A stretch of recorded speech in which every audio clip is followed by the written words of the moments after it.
Always the same. We will do just a moment of zikr or meditation. Allah, Allah, Allah, Adonai, Adonai, Adonai, Ram, Ram, Ram, Buddham, Buddham, Buddham, Tao, Tao, Tao. Ek Omkar, Ek Omkar, Ek Omkar, Toi Ni, Toi Ni. I like to begin always with a little meditation just to purify the atmosphere and remind ourselves that although we are studying extraterrestrial spirituality, spirituality is universal. Everywhere it's the same. We begin Bismillah by remembering the name of God. All right, so I'm going to do two things today. First, I just mentioned briefly an incident, which was the third time I had met an extraterrestrial that I can recall. It was about 1998. It was 1998. End of October or early November, I don't remember the exact day. But I was meditating, and I was then taken off of this planet. I really don't know if it was in my body or out of my body, because sometimes it's hard to tell. But it seemed like I was taken in my body, but I'm not sure. But in any case, what I remember is descending from the sky into a large stadium. It was not on this planet. It was somewhere definitely beyond the asteroid belt, beyond Jupiter, I think. Somewhere between Jupiter and Saturn, perhaps. And there was this large stadium, which was either constructed or it was maybe a asteroid or moon or some, I don't know what it was, but it had been built into a large stadium. And as we came down, I saw that there was a table, an oval table in the middle of this large place of gathering. And there were 25 or 30, I don't know how many, but at least 2 or 3 dozen people, I should say, species, not only human species, but many of them, most of them were not human. A number of them looked just like human beings, but some of them were somewhat different also. And they were having a discussion. They were discussing whether they should stop an atomic war from happening on the Earth. Again. In other words, they had previously actually interfered and stopped atomic wars from happening that were about to happen on Earth. And now they were discussing whether they should do it again. They all were aware that a world war was going to start the next year, a nuclear war. And the discussion was whether they should stop it, prevent it from happening. It was a very interesting discussion because there were clearly 2 different points of view. One was that we should allow it to happen because it's been stopped by us before, and therefore people have not really woken up. People are still sleeping because they're not really aware of truth and reality. They're living in some sort of illusion. And if this war happened, it would wake them up. It would shock them into reality and understanding, I guess, that science and materialism is not all that it's been made out to be and that we've been thinking. So this was one point of view, that we should allow this war to happen. Others, including the person who I had been taken by, she was of the point of view that we should prevent this again from happening.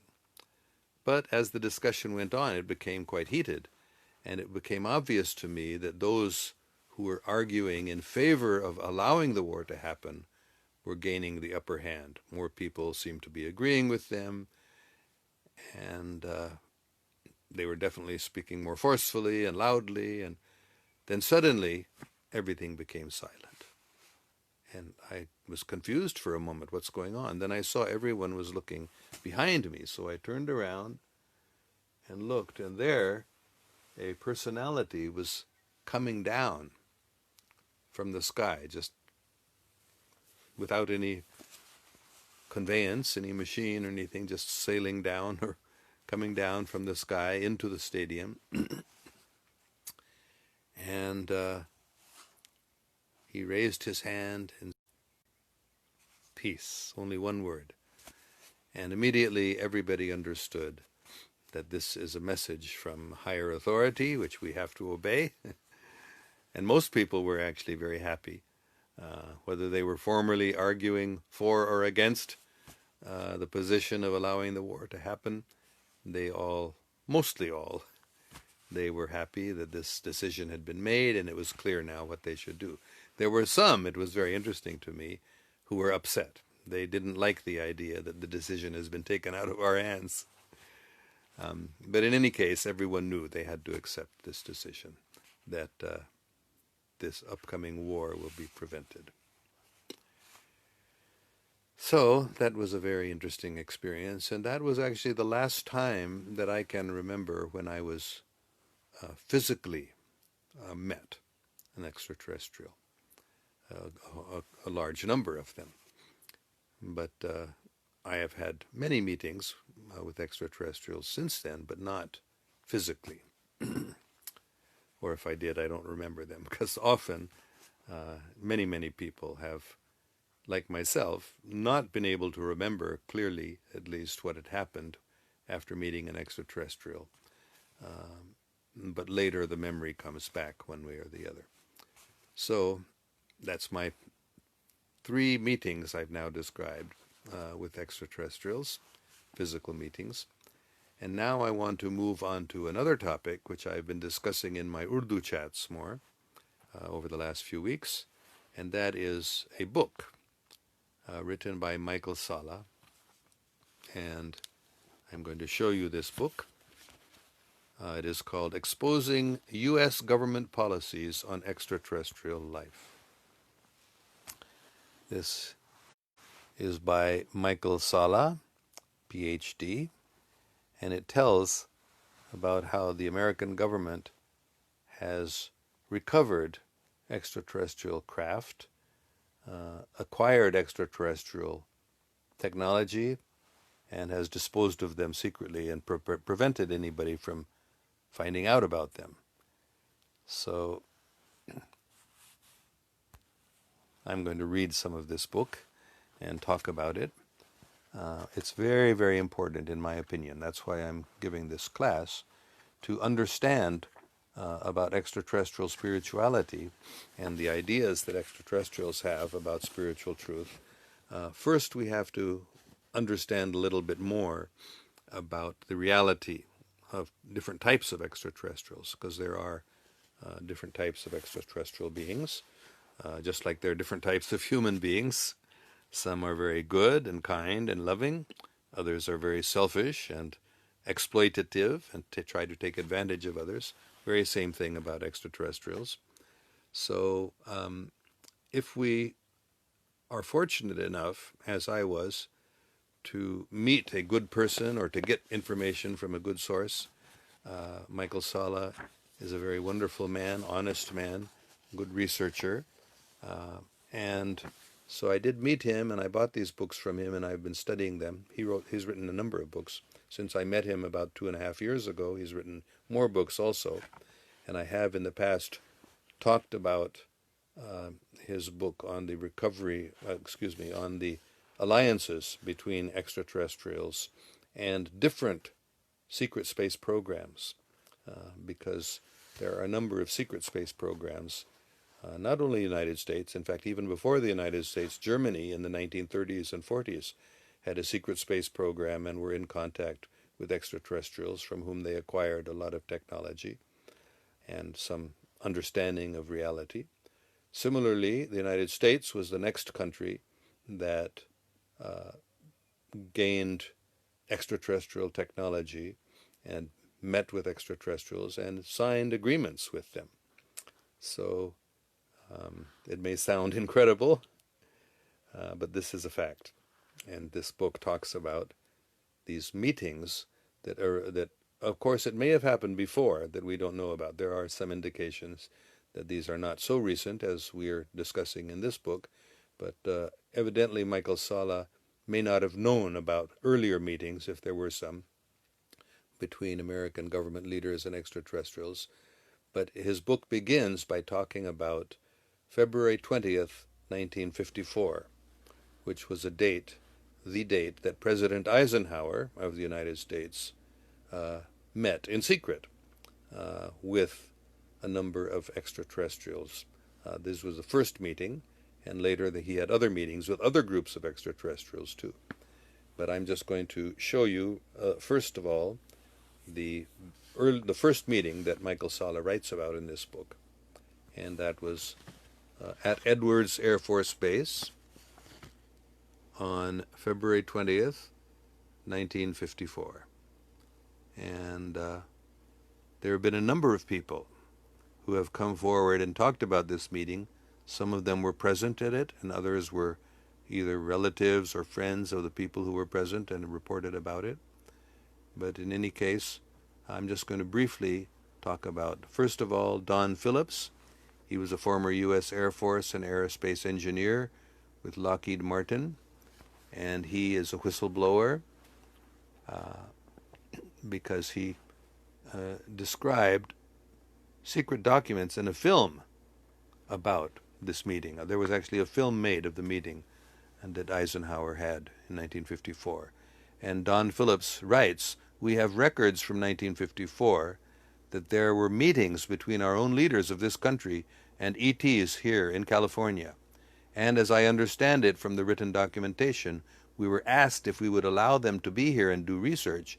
I have read that our reply was, well, how can we stop you? You are so advanced. And I will say by this camera and this sound that it was President Eisenhower that had this meeting, and it was on film, sort of like what we are doing now." So Don Phillips was recording this statement, and he said that in the very same way, President Eisenhower's meeting with extraterrestrials was recorded, and a film was made about it. So this is very significant. Somebody had asked me after I discussed this in Urdu chat yesterday, well, why only the United States? So that's why I said actually before the United States, Germany, and other countries also, leaders have met, and the United Nations also. Leaders, the Secretary General of the United Nations some years ago also met with extraterrestrials. So this is ongoing, not only the United States. But this particular book is specifically about U.S. government policies on extraterrestrial life, and it is about the American government's contacts with extraterrestrials, because that is what Michael Salla wrote this book about, but there are others also. So I just want to say one or two things. This information, again, is taken from this book by Michael Salla called Exposing U.S. Government Policies on Extraterrestrial Life. And Michael Salla explains that Don Phillips was by far from the only witness. There's also evidence which is called Servizio Informazione del Vaticano, SIV. So this information comes from a Jesuit priest who was working within the SIV, and he met with Cristoforo Barbato, an Italian researcher, and showed his credentials. So Barbato was convinced that this Jesuit was speaking the truth. We don't know his name even, but another Italian researcher also found evidence supporting this existence of this top secret Vatican organization, SIV, and he interviewed Barbato, and he discovered more details about the filming of this alleged 1954 meeting. And this is what he wrote. The Jesuit member of the SIV told Barbato that on occasion of the secret meeting at Muroc Airfield Base, by the way, Muroc was the old name, it later became known as Edwards Air Force Base. So the secret meeting at Muroc Airfield Base in 1954, military cameramen filmed the outstanding event with 3 movie cameras, 16 millimeters, detached in different places, loaded with color film, and working by spring engines. And that is They couldn't use the electronics, or they had to run the cameras with spring engines, because the Allied aliens and their spacecrafts interfered with the electrical engines of the biggest movie cameras. So they had to use these other spring-loaded movie cameras. So we have a lot of details from different sources. And let me just read one or two more passages about this. That James Francis McIntyre, the Bishop of Los Angeles, was also present in this meeting, Barbato wrote, and that he came to Rome, met Pope Pius XII, and who decided to found this organization, the SIV, with the aim to get every possible information about aliens and how they interacted at that meeting. And his son, Charles Suggs Jr., actually told this story about that his father had told him. So here is a report from Don. So Don Phillips reported that Navy Commander Charles Suggs accompanied President Eisenhower, along with others, on February 20th, and spoke with two white-haired Nordics. Nordics are Scandinavian-looking extraterrestrials that had pale blue eyes and colorless lips. The spokesman stood a number of feet away from Eisenhower